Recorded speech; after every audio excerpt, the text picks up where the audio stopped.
Election ചാനലിലേക്ക് എല്ലാ പ്രേക്ഷകർക്കും ഒരിക്കൽ കൂടി സ്വാഗതം. ഇന്ന് നമ്മൾ ചർച്ച ചെയ്യുന്ന പ്രധാനപ്പെട്ട വിഷയം അത് CPM-ന്റെ ലോക്സഭാ തെരഞ്ഞെടുപ്പ് ഒരുക്കങ്ങളെ കുറിച്ചാണ്. ഏതാണ്ട് മിക്ക മണ്ഡലങ്ങളിലും സ്ഥാനാർത്ഥികളുമായി ബന്ധപ്പെട്ട തീരുമാനങ്ങൾ എത്തിക്കഴിഞ്ഞു. അതായത് കമ്മിറ്റികൾ റിപ്പോർട്ട് ചെയ്തു.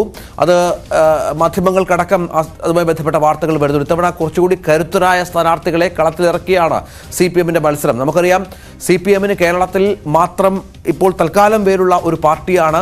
ഇവിടുത്തെ ഓരോ സീറ്റുകളും നിർണായകമാണ്. കഴിഞ്ഞ തവണ ഒരു സീറ്റിൽ മാത്രം, ആലപ്പുഴയിൽ മാത്രമാണ് CPM ജയിച്ചത്. ഇത്തവണ LDF സംവിധാനത്തിന്റെ ഭാഗമായി കരുത്തരായ ആളുകളെ ഇറക്കി കൂടുതൽ സീറ്റുകൾ നേടാനുള്ള ശ്രമം നടക്കുന്നു. മുതിർന്ന ചിരപരിചിത നേതാക്കൾ മുതൽ പുതുമുഖങ്ങൾ വരെ ലിസ്റ്റിലുണ്ടാകാം എന്നുള്ള വിവരങ്ങൾ പുറത്തു വരുന്നുണ്ട്. ഏതാണ്ട് ഭൂരിഭാഗം മണ്ഡലങ്ങളുടെയും ലിസ്റ്റുകൾ പുറത്തു വന്നു. അവർ തന്നെ സ്ഥാനാർത്ഥിത്വം ഉറപ്പിച്ചിട്ടുമുണ്ട്. ഇനി മത്സരക്കളത്തിലേക്ക് ഇറങ്ങുക എന്നതാണ് അടുത്ത പടി. നമ്മൾ ആ വിഷയം തന്നെ ഇലക്ഷൻ ചാനൽ അടുത്ത അരമണിക്കൂർ ചർച്ച ചെയ്യുകയാണ്. എന്നോടൊപ്പം മനു ഭരതും ചേരുന്നുണ്ട്. മനു, കരുത്തരെ കളത്തിലിറക്കുകയാണ് CPM. കാരണം നമുക്കറിയാം CPM-ന്റെ നിലനിൽപ്പിന്റെ പോരാട്ടമാണ്. ദേശീയ തലത്തിൽ ഈ പറയുന്ന ലക്ഷ്യങ്ങളൊക്കെ പ്രാപിക്കണമെങ്കിൽ സ്വാഭാവികമായും കൂടുതൽ സീറ്റുകൾ വേണ്ടി വരും. അത് കേരളത്തിൽ മാത്രമാണ് അവർ കൂടുതൽ സാധ്യതകളുള്ളത്. അതിനെല്ലാ അടവും പ്രയോഗിക്കും. എത്ര കരുത്തരെയും ഒരുപക്ഷെ മന്ത്രിമാരെ പോലും രംഗത്തിറക്കും. അതെ, ഇത്തവണ CPM-നെ സംബന്ധിച്ചിടത്തോളം വളരെ നിർണായകമായ ഒരു തെരഞ്ഞെടുപ്പാണ്. കഴിഞ്ഞ തവണത്തെ വലിയ പരാജയത്തിൽ നിന്ന് കരകയറേണ്ടതുണ്ട്. അതുകൊണ്ട് തന്നെ മുതിർന്ന നേതാക്കൾ മത്സരരംഗത്തുണ്ടാകും. ഈ വനിതാ സംവരണ ബില്ലിൻ്റെ അടിസ്ഥാനത്തിൽ കൂടുതൽ സ്ത്രീകളുണ്ടാകുമോ എന്നുള്ളൊക്കെ ചർച്ചകൾ ധാരാളം ഉണ്ടായിരുന്നു. ഏതായാലും കിട്ടുന്ന കണക്കുകളനുസരിച്ച് അല്ലെങ്കിൽ വിവരങ്ങളനുസരിച്ച് അത് വേണ്ടത്ര ഒരു പരിഗണന കിട്ടിയിട്ടുണ്ടോ എന്ന കാര്യത്തിൽ സംശയമുണ്ട്. എങ്കിലും വിജയസാധ്യതയ്ക്ക് വലിയ പ്രാധാന്യം നൽകിക്കൊണ്ടാണ് CPM ഇത്തവണ അവരുടെ സ്ഥാനാർത്ഥികളെ രംഗത്തിറക്കുന്നത്. അപ്പോൾ നേരത്തെ സ്ഥാനാർത്ഥികളെ പ്രഖ്യാപിക്കുക, നേരത്തെ പ്രചരണ രംഗത്ത് സജീവമാകുക തുടങ്ങിയ രീതികളാണ് ഇപ്പോൾ പൊതുവെ അവലംബിക്കുന്നത് എന്നാണ് വ്യക്തമാകുന്നത്. ഏതായാലും ഇപ്പോൾ കമ്മിറ്റികളിൽ നിന്നൊക്കെ ഉള്ള വിവരങ്ങൾ പുറത്തു വന്നുകൊണ്ടിരിക്കുന്നു. 27-ാം തീയതിയോടുകൂടി സ്ഥാനാർത്ഥി പ്രഖ്യാപനം ഉണ്ടാകും. 21-ാം തീയതി ചേരുന്ന കമ്മിറ്റിയിൽ അത് വീണ്ടും ഈ വിഷയങ്ങൾ സംസ്ഥാന കമ്മിറ്റിയൊക്കെ ചർച്ച ചെയ്യും. പിന്നീടായിരിക്കും അത് കേന്ദ്ര തലത്തിലേക്ക് പോവുകയും 27-ാം തീയതിയോടുകൂടി ഒരു പ്രഖ്യാപനം ഉണ്ടാകുകയും ചെയ്യും എന്നാണ് നമ്മൾ പൊതുവെ പ്രതീക്ഷിക്കുന്നത്. തോമസ് ഐസക്കിനെ പോലെ KK ശൈലജയെ പോലെ ഉള്ള നേതാക്കൾ കൂടി കളത്തിലിറങ്ങുകയാണ്. അത് CPM-ന്റെ അഭിമാന പോരാട്ടമാകുന്ന പല മണ്ഡലങ്ങളിലും MV ജയരാജനും മത്സരിക്കുന്ന കാലത്ത് ഏതാണ്ട് ഉറപ്പ് വന്നു കഴിഞ്ഞു. ഒപ്പം ഈ വനിതകൾക്ക് പ്രാധാന്യം നൽകിയിട്ടുണ്ടോ CPM? കാരണം വനിതകൾ കൂടുതൽ പ്രാധാന്യം നൽകുമെന്ന് പലതരത്തിൽ പ്രഖ്യാപിച്ചിട്ടുണ്ട്. പക്ഷേ സ്ഥാനാർത്ഥി ലിസ്റ്റ് വരുമ്പോൾ അതെങ്ങനെ സംഭവിക്കും? നമുക്ക് സംവരണവുമായി ബന്ധപ്പെട്ട ഒരുപാട് കാര്യങ്ങൾ പാർലമെന്റ് അടക്കം പാസ്സായ കാര്യങ്ങളൊക്കെ ഉണ്ട്. അവിടെ വനിതകൾക്ക് എത്രത്തോളം പ്രാധാന്യം ലഭിക്കും CPM-ന്റെ ഭാഗത്തു നിന്ന് എന്നുള്ളതും പ്രധാനപ്പെട്ട ചോദ്യമാണ്. ശൈലജ കളത്തിലുണ്ട് എന്നാണ് ഏതാണ്ട് മനസ്സിലാകുന്നത്, അല്ലേ? KK ശൈലജ ടീച്ചർ എന്തായാലും മത്സരിക്കും എന്നാണ് മനസ്സിലാകുന്നത്. മാത്രമല്ല CPM-ന് വളരെ ശക്തരായ ചില വനിതാ നേതാക്കൾ ഉണ്ടായിരുന്നു. അവരുടെ പേര് ആദ്യം തൊട്ടേ ചർച്ചയിലൊക്കെ ഉരുത്തിരിഞ്ഞ് വരികയും ചെയ്തു. കൊല്ലത്ത് നമ്മൾ ആദ്യഘട്ടത്തിലൊക്കെ കേട്ട പേര് ആയിഷ പോറ്റി ഉണ്ടായിരുന്നു. CS സുജാത ഉണ്ടായിരുന്നു. മനസ്സിലാകുന്ന കാര്യം മുകേഷിലേക്ക് പോകുന്നു. ഇപ്പോൾ അതുപോലെ N സുകന്യ കണ്ണൂരിൽ നിന്നുള്ള മഹിളാ അസോസിയേഷന്റെ കരുത്തുറ്റൊരു നേതാവാണ്. അതുപോലെ തന്നെ ഈ PK ശ്രീമതി ഉണ്ട്, CS സുജാത, പിന്നെ സൂചിപ്പിച്ചതുപോലെ TN സീമ തുടങ്ങി എല്ലാ ആളുകളും അത്രയും കരുത്തരായ വനിതാ നേതാക്കൾ CPM-നുണ്ട്. പാർലമെൻറ്റ് അവരുടെ കരുത്ത് തെളിയിക്കാൻ കഴിയുന്ന തരത്തിൽ ഉള്ള ഒരു പ്രാവീണ്യമുള്ള നേതാക്കളുണ്ട്. വിജയസാധ്യതയുള്ളവർ എന്ന് തന്നെ വിളിക്കാം. പക്ഷേ എത്രമാത്രം ആളുകൾക്ക് ഈ അന്തിമ പട്ടിക വരുമ്പോൾ പ്രാധാന്യം ഉണ്ടാകും എന്നത് നമ്മൾ കാത്തിരുന്ന് കാണുന്നു.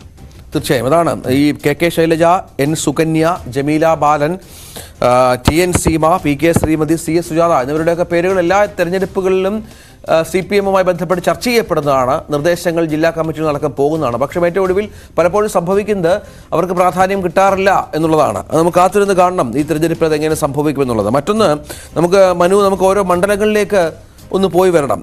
ആറ്റിങ്ങൽ നമുക്കറിയാം കഴിഞ്ഞ തവണ അടൂർ പ്രകാശ് വലിയ വിജയം നേടിയ ഒരു മണ്ഡലമാണ്. ഇത്തവണ അടൂർ പ്രകാശ് തന്നെയാണ് കോൺഗ്രസിന്റെ സ്ഥാനാർത്ഥി എന്ന കാര്യത്തിൽ സംശയമൊന്നുമില്ല.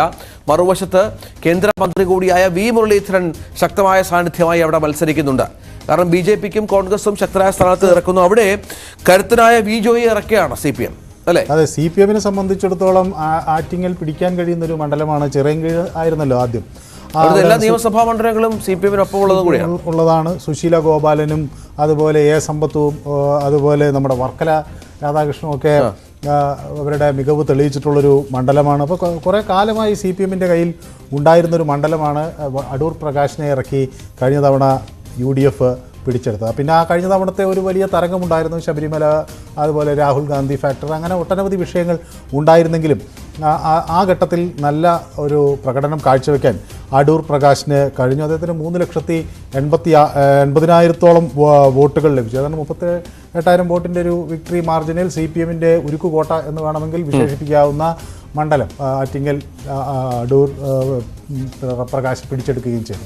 അപ്പോൾ ഇത്തവണ അത് തിരിച്ചു പിടിക്കാൻ CPM-ന് ഒരുപക്ഷെ പ്രതീക്ഷയുള്ള മണ്ഡലങ്ങളിൽ ഒന്ന് ആലത്തൂരും അതുപോലെ പാലക്കാടും ആറ്റിങ്ങലുമൊക്കെയാണ്. അവർക്ക് വളരെ നിഷ്പ്രയാസം ഒന്ന് പരിശ്രമിച്ചാൽ പിടിച്ചു കയറാൻ കഴിയും എന്നൊരു പ്രതീക്ഷ അവർക്കുണ്ട്. അതേസമയം അടൂർ പ്രകാശ് ഇത്തവണ കൂടുതൽ കരുത്തനാണ് എന്ന കാര്യം കൂടി നമുക്ക് വിസ്മരിക്കാനാവില്ല. ഏതായാലും ജോയ് നമുക്കറിയാം, അദ്ദേഹം വിദ്യാർത്ഥി രാഷ്ട്രീയം തൊട്ട് രംഗത്തുള്ള ആളാണ്. ചിറയൻകീഴ് സ്കൂൾ ലീഡറൊക്കെ ആയിട്ടാണ് പിന്നെ രംഗപ്രവേശനം ചെയ്യുന്നത്. പിന്നെ DYFIയുടെ ജില്ലാ വൈസ് പ്രസിഡന്റും SFIയുടെ ജില്ലാ പ്രസിഡന്റും ഒക്കെയായി അദ്ദേഹം പ്രവർത്തിച്ചിട്ടുള്ള ആളാണ്. CPM-ന്റെ ജില്ലാ തലസ്ഥാനത്തെ കരുത്തര നേതാവാണ്.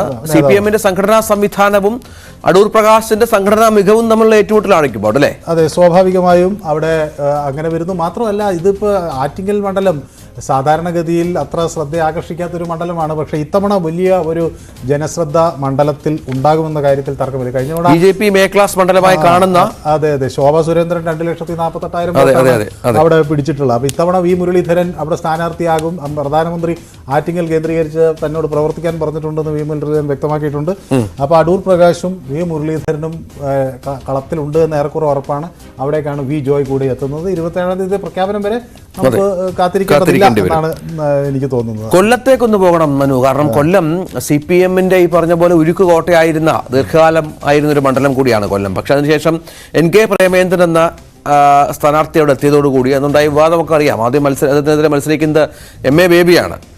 പരനാറി പ്രയോഗമൊക്കെ എപ്പോഴും നമ്മൾ ഈ തെരഞ്ഞെടുപ്പിൽ ചർച്ചയ്ക്ക് വരുന്നൊരു കാര്യം കൂടിയാണ്. അതിനുശേഷം പ്രേമേന്ദ്രൻ അവിടെ ആധിപത്യം സ്ഥാപിക്കുന്നു, തുടർച്ചയായി തെരഞ്ഞെടുപ്പിൽ ജയിക്കുന്നു. അവിടെ അപ്രതീക്ഷിതമായി M. മുകേഷ്, അവിടുത്തെ കൊല്ലം MLA കൂടിയ M. മുകേഷിന്റെ പേര് കടന്നു വരികയാണ്. ഏതാണ്ട് മുകേഷ് ഉറപ്പിച്ച മട്ടാണ് അല്ലേ? അവിടെ ഈ ഒരു രാഷ്ട്രീയ പൊളിറ്റിക്കൽ ഫൈറ്റിന് വിജയിക്കാൻ കഴിയില്ല എന്നുള്ള CPM-ന്റെ റീഡിങ് കറക്റ്റാണ്. കാരണം നമ്മളവിടെ MA ബേബിയെ പോലുള്ള വലിയ CPM-ന്റെ തലമുതിർന്ന പോളിറ്റ് ബ്യൂറോ അംഗമൊക്കെ മത്സരിച്ച് പരാജയപ്പെട്ടു. അപ്പോൾ അതുപോലെ KN ബാലഗോപാലിനും ഒക്കെ CPM-ന്റെ വളരെ ക്ലീൻ ഇമേജുള്ള നല്ല നേതാക്കളാണ്. അവർക്കൊന്നും അങ്ങനെ പൊളിറ്റിക്കലായ ഒരു ഫൈറ്റ് കൊടുത്തിട്ട് ജയിക്കാൻ പറ്റിയിട്ടില്ല. അവിടെയാണ് നമ്മൾ ഇപ്പോൾ ഈ ഒരു പുതിയ ടെക്നിക്ക് എന്ന് വേണമെങ്കിൽ ഇതിനെ പറയാം. പിന്നെ NK പ്രേമചന്ദ്രൻ അവിടെ NK പ്രേമചന്ദ്രനെ എങ്ങനെ പിടിച്ചു കെട്ടാം എന്നുള്ള ഒരു ചിന്തയുടെ ഫലത്തായിരിക്കാം. മാത്രമല്ല, NK പ്രേമചന്ദ്രൻ ഇപ്പോൾ കുറച്ചും കൂടി ഒരു ക്ലൗട്ട് മെച്ചപ്പെട്ടിട്ടുണ്ട്. അദ്ദേഹത്തിന് പ്രധാനമന്ത്രി പിന്നെ വിരുന്നിന് ക്ഷണിക്കുന്നു, ക്യാൻറ്റീനിൽ ഭക്ഷണം കഴിക്കാൻ ക്ഷണിക്കുന്നു. പ്രധാനമന്ത്രിയുമായി അടുത്ത ആളാണ്, പാർലമെൻറ്റേറിയനാണ് എന്ന നിലയിൽ അദ്ദേഹത്തിന് ശോഭിക്കാൻ കഴിഞ്ഞിട്ടുണ്ട്. അങ്ങനെ ഒട്ടനവധി ഗുണങ്ങൾ അദ്ദേഹത്തിനുണ്ട്. അപ്പോൾ ഒരുപക്ഷെ ഒരു പൊളിറ്റിക്കൽ ഫൈറ്റിനപ്പുറത്തേക്ക് ഒരു മുകേഷ് എന്നത് ഒരു ചലച്ചിത്ര താരമാണല്ലോ. അപ്പോൾ നമ്മളൊക്കെ ഇഷ്ടപ്പെടുന്ന ഒരു നടനാണ്. സ്വാഭാവികമായും പ്രേമേന്ദ്രനോട് എതിരിടാൻ ശരിക്കും ഈ കൊല്ലം പലപ്പോഴും CPM-ന്റെ സംഘടനാ സംവിധാനം ഏറ്റവും ശക്തമായ ഒരു സ്ഥലമാണ്. ഒപ്പം ഒരു പൊളിറ്റിക്കൽ ഫൈറ്റ് ഒരു പക്ഷേ അവിടെ പാർട്ടിക്കാർ പോലും ആഗ്രഹിക്കുന്നുണ്ടാകും. അവിടെയാണ് മുകേഷിനെ അവതരിപ്പിക്കുന്നത്. അതിനൊരു വ്യത്യാസമുണ്ട്. അതെ, അതൊരു ഒരു തന്ത്രപരമായൊരു നീക്കമാണ്. CS സുജാത മത്സരിച്ചേക്കുമെന്നൊക്കെയുള്ള വിവരങ്ങളൊക്കെ ആദ്യം വന്നിരുന്നു. പക്ഷേ എന്തായാലും അത് കൊല്ലത്ത് മുകേഷ് തന്നെയാണെന്നാണ് ഏറ്റവും ഒടുവിൽ ലഭിക്കുന്നൊരു സൂചന. ഇനി ഇതിൻ്റെ അന്തിമ ചർച്ച വരാനിരിക്കുന്നതേ ഉള്ളൂ. ജില്ലാ സെക്രട്ടേറിയറ്റും ആ നിലയിലാണ് ചിന്തിക്കുന്നത് എന്നാണ് അവിടെ നിന്ന് മനസ്സിലാകുന്ന ഒരു തീരുമാനം. നമുക്ക് പത്തനംതിട്ടയിലേക്കൊന്ന് പോയാൽ പത്തനംതിട്ടയിൽ തോമസ് ഐസക്കിന്റെ പേര് സജീവമായി ഏതാണ്ട് ഉറപ്പിച്ച മട്ടാണ്. നേരത്തെ തന്നെ ഐസക്കാണ് അവിടെ മത്സരിക്കുന്നത് സൂചനകൾ വന്ന ഒരു പശ്ചാത്തലം കൂടി ഉണ്ടായിരുന്നു. അവിടെ നമുക്കറിയാം ആന്റോ ആന്റണി കോൺഗ്രസിന്റെ MP ആണ്. ആന്റോ ആന്റണി ദീർഘകാലമായി അവിടെ പത്തനംതിട്ടയെ പ്രതിനിധീകരിക്കുന്നുമുണ്ട്. അവിടെ PC ജോർജ് ഒരുപക്ഷെ BJPയുടെ സ്ഥാനാർത്ഥിയായി മത്സരിച്ചേക്കും എന്നുള്ള സൂചനകളും പുറത്തു വരുന്നുണ്ട്. PC ഏതാണ്ടത് മനസ്സാ വരിച്ച മട്ടാണ്. അവിടെയാണ് ഐസക്ക് ചെന്ന് കയറുമ്പോൾ എന്തു മാറ്റം ഉണ്ടാകും എന്നുള്ളത് വളരെ പ്രധാനപ്പെട്ടതാണ്. ഐസക്ക് കരുത്തനായ സ്ഥാനാർത്ഥിയാണ്. സംഘടനാ സംവിധാനമൊക്കെ അരച്ച് കലക്കി കുടിച്ച ആളാണ്. വോട്ടർമാരെ സ്വാധീനിക്കാൻ കഴിവുള്ള വ്യക്തിത്വമാണ്. ഐസക്കിന്റെ സാന്നിധ്യം എന്ത് ഗുണം ചെയ്യുമെന്ന് കരുതണം മനു? അത് ഇപ്പോൾ ആന്റോ ആന്റണി അവിടെ 4ാം വട്ടമാണ് അദ്ദേഹം തൻ്റെ ജനസമ്മതി ഒന്നുകൂടി പരീക്ഷിക്കാൻ ഇറങ്ങുന്നത്. ഏറെക്കുറെ അദ്ദേഹം അവിടെ ഒരു ശക്തനാണ്. പിന്നെ PC ജോർജ് അവിടെ മത്സരിക്കാൻ തയ്യാറാകുന്നു എന്നാണ് ഏറ്റവും ഒടുവിൽ പുറത്തു വരുന്ന വിവരങ്ങൾ. അപ്പോൾ സ്വാഭാവികമായും BDJS ഒരു കണ്ണുള്ളൊരു മണ്ഡലം കൂടിയായിരുന്നു പത്തനംതിട്ട. അതിപ്പോൾ ഇനിയിപ്പോൾ ഒരു പക്ഷേ PC ജോർജിന് നൽകും BJP എന്നാണ് നമ്മൾ പൊതുവെ കണക്കാക്കുന്നത്. അങ്ങനെ വന്നാൽ കൂടി അവിടെ ഒരു നല്ലൊരു മത്സരം നടക്കും. PC ഒരു ചെറിയ മീനല്ല. അതെ, മാത്രമല്ല ഇത് ഈ പാർലമെൻറ്റിൽ ഇപ്പം നമ്മൾ ഒരു കാര്യം നോക്കുമ്പോൾ പാർലമെൻറ്റിൽ ഇനി ഒരു നല്ല പ്രസംഗം നടത്താൻ കഴിയില്ല, അല്ലെങ്കിൽ ഒരു കാര്യബോധമുള്ള ഒരാൾ പോകാതിരുന്നാൽ വലിയ പ്രതിരോധങ്ങൾ തീർക്കാൻ കഴിയില്ല എന്നുള്ളൊരു ഉത്തമ ബോധ്യം CPM-നോട്. അപ്പോൾ ഐസക്കിനെ സംബന്ധിച്ച് അദ്ദേഹം ഒരു ധനതത്വശാസ്ത്ര വിദഗ്ധനാണ്. ഇപ്പോൾ മോദി സർക്കാരിനെ CPM ഏറ്റവും അധികം രൂക്ഷമായി വിമർശിക്കുന്നത് സാമ്പത്തിക നയങ്ങളുടെയൊക്കെ അടിസ്ഥാനത്തിലാണ്. അതുപോലെ ഈ നികുതി സംബന്ധമായ ടാക്സ് ഡെവല്യൂഷൻ തുടങ്ങിയ വിഷയങ്ങളിലൊക്കെയാണ്. അപ്പോൾ സ്വാഭാവികമായും ഇപ്പോൾ BJP തന്നെ ഇപ്പോൾ തെരഞ്ഞെടുപ്പിൽ അവരുടെ ഒരു പ്രധാന അജണ്ട ഞങ്ങൾ മൂന്നാമത്തെ സാമ്പത്തിക ശക്തിയാക്കാൻ രാജ്യത്തെ ലോകത്തെ മൂന്നാമത്തെ സാമ്പത്തിക ശക്തിയാക്കാൻ ഇന്ത്യയെ തയ്യാറെടുക്കുന്നു എന്നൊക്കെയാണ്. അപ്പോൾ ഒരു എക്കണോമിസ്റ്റ് എന്ന നിലയിൽ ഐസക്കിന് അവിടെ നല്ലൊരു പാർലമെൻറ്റിൽ തിളങ്ങാൻ കഴിയും എന്നത് ഒരു കാര്യമാണ്. പക്ഷേ ആൻ്റണിയോട് ഏറ്റുമുട്ടി അദ്ദേഹത്തിന് എത്ര കണ്ട് വിജയം കൈവരിക്കാൻ കഴിയും എന്നുള്ളത് ഒരു പക്ഷേ നമുക്ക് വോട്ടെടുപ്പ് കഴിഞ്ഞാൽ മാത്രമേ വ്യക്തമാവുകയുള്ളൂ. കാരണം 4ാം വട്ടമാണ് ആ മണ്ഡലത്തെക്കുറിച്ച് അത്രയും വ്യക്തമായി അറിയാവുന്ന ഒരാളാണ് ആൻ്റോ. സ്വാഭാവികമായും അദ്ദേഹത്തെ എളുപ്പത്തിൽ പരാജയപ്പെടുത്താൻ കഴിയില്ല. ഏതായാലും വാശിയേറിയ ഒരു മത്സരത്തിന്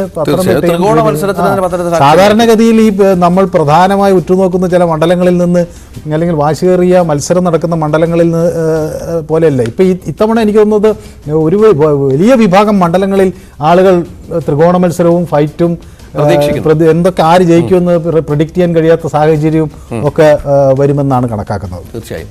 അപ്പോൾ അത് പത്തനംതിട്ടയുടെ സാഹചര്യം അങ്ങനെയാണ്. തോമസ് ഐസക്കിനെ CPM ഏതാണ്ട് ഉറപ്പിച്ച മട്ടാണ്. നേരത്തെ മനു പറഞ്ഞ പോലെ പ്രഖ്യാപനം ഏതാനും ദിവസങ്ങൾക്കുള്ളിൽ ഉണ്ടാകും എന്നുള്ളതാണ് ഏറ്റവും പ്രധാനപ്പെട്ട കാര്യം. അങ്ങനെ മുതിർന്ന നേതാക്കളെ കളത്തിലിറക്കി കളം പിടിക്കാനുള്ള എല്ലാ ശ്രമങ്ങളും CPM-ന്റെ ഭാഗത്തു നിന്നുണ്ടാകുന്നു. പത്തനംതിട്ട കോൺഗ്രസിന്റെ ഒരു വലിയ കോട്ടയാണ് എന്ന് പലപ്പോഴും കരുതിയിരുന്നു. നേരത്തെ രാജു എബ്രഹാമിന്റെ പേരൊക്കെ അവിടെ പരിഗണിക്കപ്പെട്ടു. MLA രാജു എബ്രഹാം അവിടെ മത്സരിച്ചേക്കും എന്ന് പറഞ്ഞു. പിന്നെ ഈ പത്തനംതിട്ട കഴിഞ്ഞ തെരഞ്ഞെടുപ്പിൽ വലിയ ഈ ശബരിമല വിഷയമൊക്കെ വളരെ കത്തി നിന്നൊരു മണ്ഡലമാണ്. അവിടെ BJPക്ക് നിർണായകമായ വോട്ട് ഷെയറിൻ്റെ ഒരു വർധനമുണ്ടായി. തോമസ് ഐസക്കിന് ഇപ്പോൾ പണ്ടത്തെ പോലെയല്ല, ചെറിയ ചില അദ്ദേഹം വിവാദങ്ങളിലൊക്കെ വന്നിട്ടുണ്ട്. സാധാരണ വിവാദങ്ങളിലൊന്നും വരാത്ത ആളാണ് തോമസ് ഐസക്. അദ്ദേഹത്തിന് ഇപ്പോൾ മസാല ബോണ്ടും ഇഡിയുടെ വിളിയൊക്കെ വന്നിട്ടുണ്ട്, കിഫ്ബിയും ഒക്കെ ആയിട്ട്. പക്ഷേ നമ്മൾ ഒരു കാര്യം എന്തൊക്കെയായാലും സമ്മതിക്കേണ്ടത്, ഒരുപക്ഷെ വലിയ തോതിൽ കടമെടുത്തിട്ടായിരിക്കണം ഒരുപക്ഷെ ധനതത്വ ശാസ്ത്രജ്ഞന്മാർ അതിനെ എങ്ങനെ വിലയിരുത്തുമെന്ന് അറിയില്ല. പക്ഷേ കിഫ്ബി വഴി നമ്മുടെ വിദ്യാലയങ്ങളും സ്കൂളുകളും അതുപോലെ ആശുപത്രികളിലും വലിയ കാതലായ മാറ്റം കൊണ്ടുവരുവാനും വികസന പ്രവർത്തനങ്ങൾ കൊണ്ടുവരാനും ഐസക്കിൻ്റെ ഒരു സ്പെഷ്യൽ വെഹിക്കിൾ, അതൊരു പദ്ധതിയാണ്. എന്നുവെച്ചാൽ കടമെടുക്കുന്നതിന് കേന്ദ്രം തടയുമ്പോൾ ഒരു സ്പെഷ്യൽ വെഹിക്കിൾ ഉണ്ടാക്കി അതിന് ബദൽ മാർഗം കണ്ടെത്തി അദ്ദേഹത്തിലെ ഒരു ധനതത്വ ശാസ്ത്രജ്ഞൻ്റെ ഒരു മികവാണ് അത്. പിന്നീട് എങ്ങനെ പ്രതിഫലിക്കുമെന്നുള്ളതിനെ സംബന്ധിച്ചുള്ള ആശങ്കകൾ ഉണ്ടായിരുന്നു. ഇപ്പോൾ കേരളം ഒട്ടും കടമെടുക്കാൻ പറ്റാത്ത ഒരു സാഹചര്യത്തിലേക്ക് നീങ്ങുകയൊക്കെ ചെയ്തിട്ടുണ്ട്. ഏതായാലും അത് വന്നിരിക്കുന്നു. അപ്പോൾ ഇനിയിപ്പോൾ അവിടെ ഇപ്പോൾ കോൺഗ്രസ് വാർ റൂം തുറന്നിരിക്കുന്നു പിന്നെ പത്തനംതിട്ടയിൽ. അപ്പോൾ അവിടെ കോൺഗ്രസിൻ്റെ സിദ്ദിഖ് മത്സരിച്ചേക്കുന്നൊക്കെ പറഞ്ഞ്, സിദ്ദിഖ് എന്ന് പറഞ്ഞാൽ സിനിമാ താരം, ചലച്ചിത്ര താരം വരും എന്നൊക്കെയുള്ള പലതരം ചർച്ചകൾ അവിടെ നടക്കുകയൊക്കെ ചെയ്തു. അപ്പോൾ സ്വാഭാവികമായും അങ്ങനെ പത്തനംതിട്ടയും ഒരു വലിയ ശ്രദ്ധാകേന്ദ്രമായി മാറുകയാണ്. മറ്റൊന്ന് കണ്ണൂരാണ്. കണ്ണൂർ എപ്പോഴും CPM-ന് നേരത്തെ പറഞ്ഞതുപോലെ സംഘടനാ സംവിധാനം വളരെ ശക്തമായ, ഒരുപാട് വളക്കൂറുള്ള ഒരു മണ്ണാണ്. അവിടുത്തെ ഏറ്റവും വലിയ കരുത്തൻ MB ജയരാജനെ മത്സരരംഗത്ത് ഇറക്കുന്നു എന്നുള്ള വളരെ പ്രധാനപ്പെട്ട വിവരങ്ങൾ കൂടി ഇപ്പോൾ പുറത്തു വരുന്നുണ്ട്. MB ജയരാജൻ ഒരുപക്ഷെ അവിടെ അത്തരത്തിൽ വന്ന് അദ്ദേഹം ജില്ലാ സെക്രട്ടറി സ്ഥാനമൊക്കെ ഒഴിയാനുള്ള സാഹചര്യങ്ങളുണ്ട് എന്നുള്ള വിവരങ്ങൾ കൂടി പുറത്തു വരുന്നു. അങ്ങനെ ഒരു തീരുമാനമുണ്ടായിട്ടുണ്ട്. പകരം ആര് എന്ന കാര്യത്തിൽ തീരുമാനമായിട്ടില്ല. ജയരാജൻ അവിടെ ശക്തനായ സാന്നിധ്യമാണ്. കാരണം നമുക്കറിയാം കണ്ണൂരിൽ KPCC അധ്യക്ഷൻ സുധാകരൻ ജയിച്ചു വന്ന മണ്ഡലമാണ്. സുധാകരൻ മത്സരരംഗത്തുണ്ടാകുമോ ഇല്ലയോ എന്ന കാര്യത്തിൽ ഇപ്പോഴും ഒരു വ്യക്തത വന്നിട്ടില്ല. പക്ഷേ വലിയ രാഷ്ട്രീയ പോരാട്ടത്തിനാണ് കണ്ണൂർ സാക്ഷ്യം വയ്ക്കാൻ പോകുന്നവനും.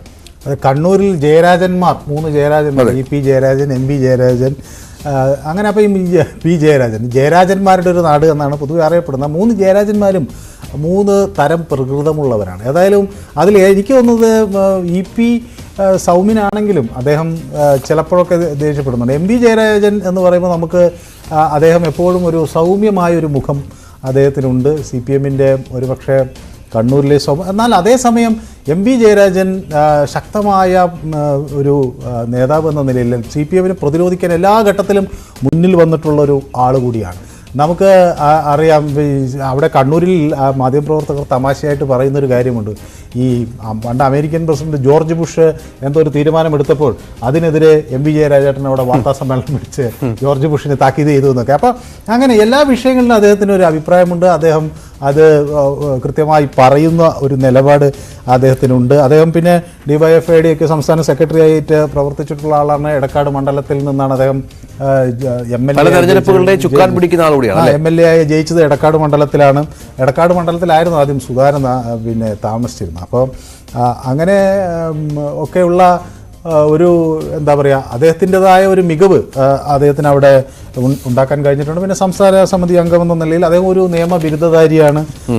പിന്നെ എന്നാൽ MV ജയരാജൻ കുടുങ്ങിയത്ര വിവാദങ്ങളിൽ ഒരുപക്ഷെ ഒരു CPM നേതാവും കുടുങ്ങിയിട്ടുണ്ടാവില്ല. അദ്ദേഹത്തിൻ്റെ പലതരം, അത് ഒട്ടും ഒരുപക്ഷെ വലിയ അഴിമതി അങ്ങനെയുള്ള കാര്യങ്ങളല്ല, പക്ഷേ ഈ ശുംഭൻ പ്രയോഗം അതിലൊന്ന് ആണ്. രഞ്ജിത്തിന് ഓർമ്മയുണ്ടാവില്ല, സ്വാഭാവികമായി മാധ്യമപ്രവർത്തകർ നമ്മൾ പലപ്പോഴും കോടതി വരാന്തയിൽ നിന്ന് ചിരിക്കുകയൊക്കെ ചെയ്തിട്ടുള്ളൊരു കാര്യമാണ്. ശുംഭൻ എന്നാൽ ശോഭയുള്ളവൻ എന്നാണ് ഉദ്ദേശിച്ചതെന്നൊക്കെ തരത്തിൽ അദ്ദേഹത്തിൻ്റെ വാദം കോടതിയിലുണ്ടായിരുന്നു. മാത്രമല്ല അത് ഈ വഴിയോര ഇത് ബാൻ ചെയ്യുന്നതിൻ്റെ, വഴിയോരത്തുള്ള യോഗങ്ങൾ, രാഷ്ട്രീയ യോഗങ്ങൾ ബാൻ ചെയ്യുന്നതിൻ്റെ ഭാഗമായൊക്കെയാണ് അങ്ങനെ വന്നിട്ടുള്ളത്. സ്ഥാനാർത്ഥി തന്നെയാണ് കണ്ണൂരിൽ അവതരിപ്പിക്കാൻ പറ്റിയ ഏറ്റവും പ്രധാനപ്പെട്ട ആൾ തന്നെയായി ജയരാജൻ മാറുക. അത് നമ്മുടെ ഇപ്പോൾ KPCC അധ്യക്ഷൻ മത്സരിക്കുമെന്ന് പറയുകയാണെങ്കിൽ ഇപ്പോൾ കണ്ണൂരിൽ ഒരു തീപാറും പോരാട്ടം തന്നെ നടക്കും എന്ന കാര്യത്തിൽ. ആലപ്പുഴയിലേക്കൊന്ന് പോകണം മനു. നമ്മൾ ആലപ്പുഴയിൽ നേരത്തെ ആരിഫിനെതിരെ ജില്ലാ നേതൃത്വത്തിന്റെ ഭാഗത്തു നിന്നൊക്കെ വലിയ എതിർപ്പുണ്ട് എന്ന വിവരങ്ങൾ പുറത്തു വന്നിരുന്നു. ആരിഫ് ഒരുപക്ഷെ മത്സരിച്ചേക്കില്ല, എങ്കിൽ ആര് എന്ന ചോദ്യം ഉയർന്നു. സുധാകരന്റെ പേര് പോലും അവിടെ ഉയർന്നു വന്ന ഒരു മണ്ഡലമാണ്. പക്ഷേ ഏറ്റവും ഒടുവിൽ കാര്യങ്ങൾ കറങ്ങിത്തിരിഞ്ഞ് ആരിഫിലേക്ക് എത്തിയിരിക്കുന്നു. ആരിഫ് കണ്ണിലൊരു തരി എന്ന് പറയുന്ന പോലെ കഴിഞ്ഞ തവണ 19 മണ്ഡലങ്ങളിലും UDF ജയിച്ചപ്പോൾ ആലപ്പുഴയിൽ മാത്രം CPM-നെ കേരളത്തിൽ പിടിച്ചു നിർത്തിയ ഒരു സ്ഥാനാർത്ഥിയാണ്. ആ പ്രാധാന്യം സംസ്ഥാന നേതൃത്വം ആരിഫിന് നൽകിയിരിക്കുന്നു എന്നുള്ളതാണ് ഏറ്റവും പ്രധാനപ്പെട്ട കാര്യം. ആരിഫ് തന്നെ ആലപ്പുഴയിൽ സ്ഥാനാർത്ഥിയാകും. അവിടെ KC വേണുഗോപാൽ വരുമെന്നായിരുന്നു പറഞ്ഞു കേട്ടിരുന്നപ്പോൾ വരില്ല എന്ന് കേൾക്കുന്നു. ഏതായാലും അപ്പോൾ അങ്ങനെ നോക്കുകയാണെങ്കിൽ ഒരുപക്ഷെ ആരിഫിന് ഒരു മേൽക്കൈ ഉണ്ട്. കഴിഞ്ഞ തവണ അദ്ദേഹം രംഗത്തുണ്ടായിരുന്നു എന്നുള്ളത് കൊണ്ട് തന്നെ ആരിഫിന് അവിടെ ഒരു എന്തായാലും ആരിഫ് തന്നെ മത്സരിക്കും എന്ന തരത്തിലാണ്. ഈ രാഹുൽ മാങ്കൂട്ടത്തിന്റെ പേരും കേൾക്കുന്നുണ്ട്. അത് KC വരാത്തൊരു സാഹചര്യത്തിൽ സ്വാഭാവികമായി രാഹുൽ മാങ്കൂട്ടത്തിൽ വരും. അവിടെ ഈ നേരത്തെ പറഞ്ഞ പോലെ ഈ ചലച്ചിത്ര താരത്തേക്ക് പരീക്ഷിക്കാനും കോൺഗ്രസ് വരുമെന്നൊക്കെയുള്ള പലതരം അഭിപ്രായങ്ങളൊക്കെ. നമുക്ക് ഇടുക്കിയിലേക്ക് കൂടി ഒന്ന് പോകണം. ഇടുക്കിയിൽ നമുക്കറിയാം കഴിഞ്ഞ തവണ ഡീൻ കുര്യാക്കോസ് ആണ് ജയിച്ചത്. ജോയിസ് ജോർജ് അവിടെ MP ആയിരുന്നു. ജോയിസ് അവിടെ ശക്തനായ സാന്നിധ്യമുള്ള ആളാണ്. മറ്റൊരാളെ, ജോയിസിനേക്കാൾ മികവുള്ള ഒരാളെ അവിടെ CPM-ന് അവതരിപ്പിക്കാനില്ല എന്നുള്ളതാണ് യാഥാർത്ഥ്യം. അല്ല, അവിടെ ഈ നമുക്കറിയാലോ ഈ ഹൈറേഞ്ച് സംരക്ഷണ സമിതിയുമായി ബന്ധപ്പെട്ടുള്ള തർക്കത്തിൻ്റെ അടിസ്ഥാനത്തിലാണല്ലോ ഈ ജോയിസ് ഇടത് സ്വതന്ത്രമായി വരികയൊക്കെ ചെയ്യുന്നത്. കൺസൂരി റങ്കൻ റിപ്പോർട്ടൊക്കെ അന്ന് വലിയ ചർച്ചയായിരിക്കുമ്പോഴാണ് മലയോര ജനതയുടെ ഒരു ആശങ്കയ്ക്ക് പരിഹാരം എന്ന തലത്തിൽ വരുന്നത്. അപ്പോൾ അന്ന് ഈ PT തോമസിൻ്റെ ഒരു സ്ഥലമാണല്ലോ. PT തോമസ് ജയിച്ചിട്ടുള്ള ഒരു സ്ഥലത്ത് നിന്ന് അവിടെ 3,00,000 വോട്ടിന് PT ജയിച്ചൊരു സ്ഥലത്താണ് പിന്നെ ഡീൻ കുര്യാക്കോസ് 50,000 വോട്ടുകൾക്ക് തോൽക്കുന്നത്. എന്തുകൊണ്ടാണെന്നൊക്കെ ചൊല്ലിയുള്ള വലിയ തർക്കങ്ങൾ അന്ന് ഉണ്ടായിരുന്നു. ഏതായാലും ഇടുക്കിയിൽ നിന്ന് ഇടുക്കിയുടെ ഒരു സ്ഥാനാർത്ഥി എന്ന് വേണമെങ്കിൽ നമുക്ക് ജോയ്സ് ജോർജിനെ വിശേഷിപ്പിക്കും. കാരണം മുമ്പൊക്കെ ഇടുക്കിക്ക് പുറത്തുള്ള ആളുകളാണ്. ഇപ്പോൾ CMM ലോറൻസ് ആയാലും ഫ്രാൻസിസ് ജോർജ് ആയാലും ഒക്കെ മുമ്പുള്ള പാലാ KM മാത്യു തൊട്ട് AC ജോസും PJ കുര്യനും CM സ്റ്റീഫനും ഒക്കെ ഇടുക്കിക്ക് പുറത്തുള്ളവരായിരുന്നു. അവരൊക്കെ മണ്ഡലത്തെ പ്രതിനിധീകരിച്ചു. ഏതായാലും ഈ ഹൈറേഞ്ച് സംരക്ഷണ സമിതിക്ക് ഇപ്പോഴും സ്വാധീനമുണ്ട്.